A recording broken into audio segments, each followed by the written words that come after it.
Mr. President, The senator from Georgia.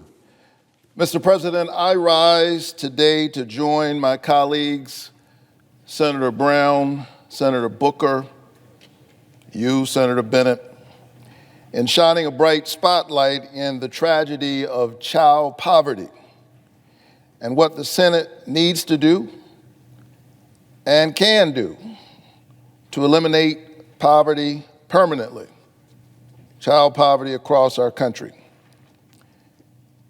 Someone has said that children are the casualties of every age.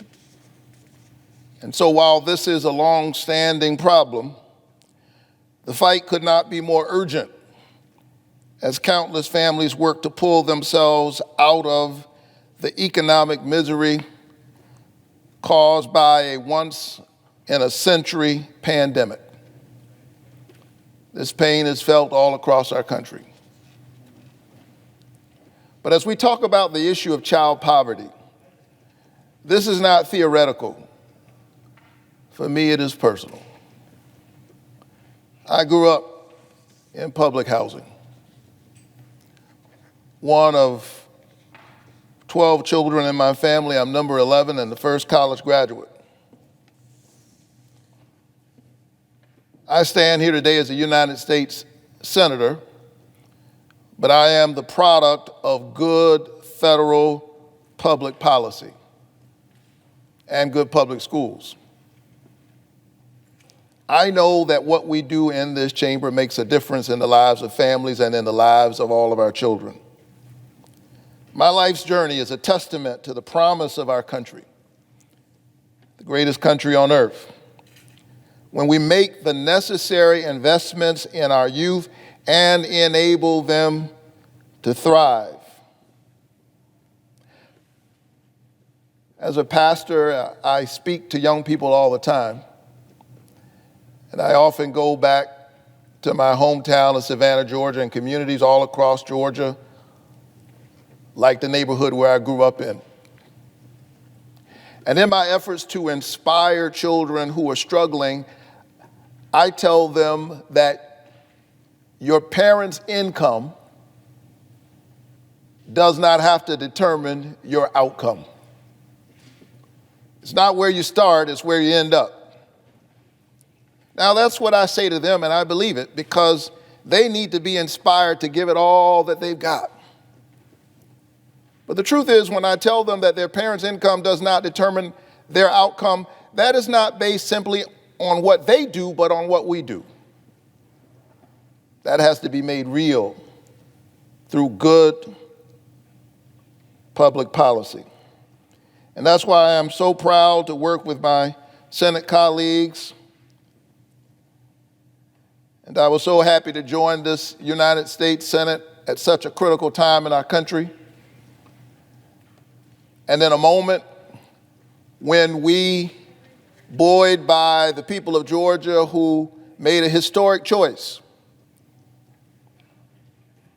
our majority enabled us to pass the American Rescue Plan. Over the past year, we've seen how the consequences of COVID-19 and the economic turndown that followed it have both illuminated and exacerbated so many of the longstanding disparities that have challenged Georgians, Americans, people everywhere. And we know that low-income families and children especially have not only not been spared, but have in many ways suffered more than most. Children, the casualties of every age. According to data from the Center for American Progress, we know that nearly 1 in 5 children in Georgia was living in poverty last year. Think about that, nearly 1 in 5 children in poverty in the middle of a pandemic. It's tough enough to live in poverty, but it's even tougher to live in poverty in the middle of a pandemic. And what could be tougher than being a child in poverty in a pandemic? And another 18,000 of those children live in what we could call extreme poverty in the United States. Stock market soaring, children struggling. And no relationship between what's happening on Wall Street and what's happening on their streets. It's our job to make it true when I say to them that their parents' income need not determine their outcome.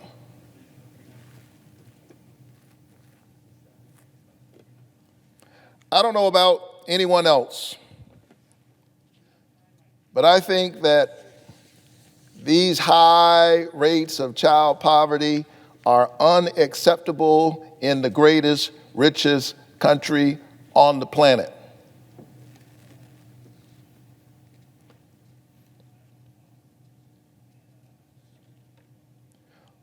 Often we tell our children to stay on the right road, to stay out of trouble. And we should. Stay focused.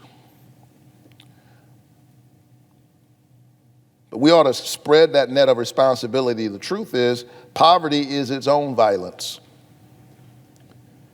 Poverty is a violence that traumatizes the mind, oppresses the body, and bruises the human spirit.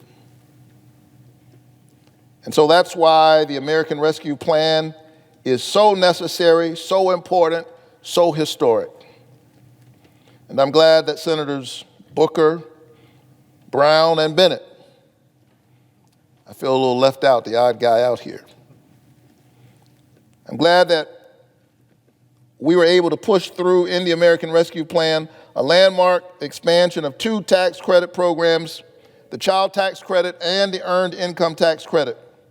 And now I'm calling on all of my Senate colleagues to join us in making these expansions permanent. By increasing the child tax credit, thousands more dollars a year will flow into the pockets of the children and families who need it most, cutting poverty, child poverty, nationwide in half. In Georgia, more than 1 million families with children will benefit from the increased tax refund. And it will lift more than 171,000 Georgia children out of poverty. Those are my neighbors and yours. Those are kids around my church and who attend my church. And so I want to be clear. Not only were we able to expand the tax refund so that more families are getting more money, but we were able to do so in such a way that it gives families a monthly cash payment, providing greater financial security. This is going to be a game changer for so many families, especially those that previously did not qualify for the credit when it was used just to offset taxes already owed to the government. Prior to this expansion, we had folk who were too poor to get our help. Something wrong about that. Too poor to get our help. This expansion corrects that. And now we're putting dollars directly in the hands of the families who need it the most.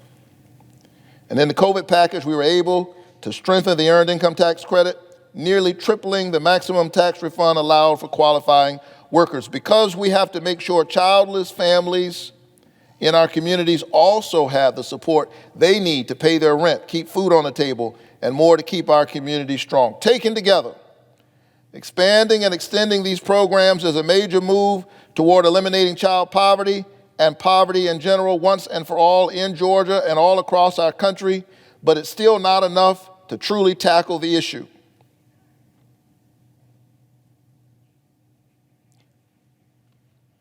We've included this in the American Rescue Plan. Now we must make it permanent. As so often is the case, the right thing to do is also the smart thing to do. This will not only help these families, it will help the American economy. I'm just old enough to remember when they started talking about trickle-down economics.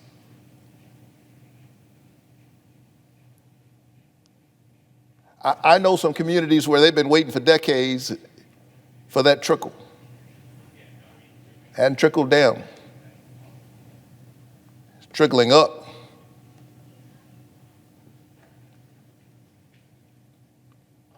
The right thing to do is often the smart thing to do. When we help these families, it's actually good economic policy. Because when you help poor families with children, they buy things like food, baby diapers, a coat for their kid, and it helps the American economy. The right thing to do is the smart thing to do, and if Congress can slash child poverty for 1 year, why wouldn't we or shouldn't we do it once and for all?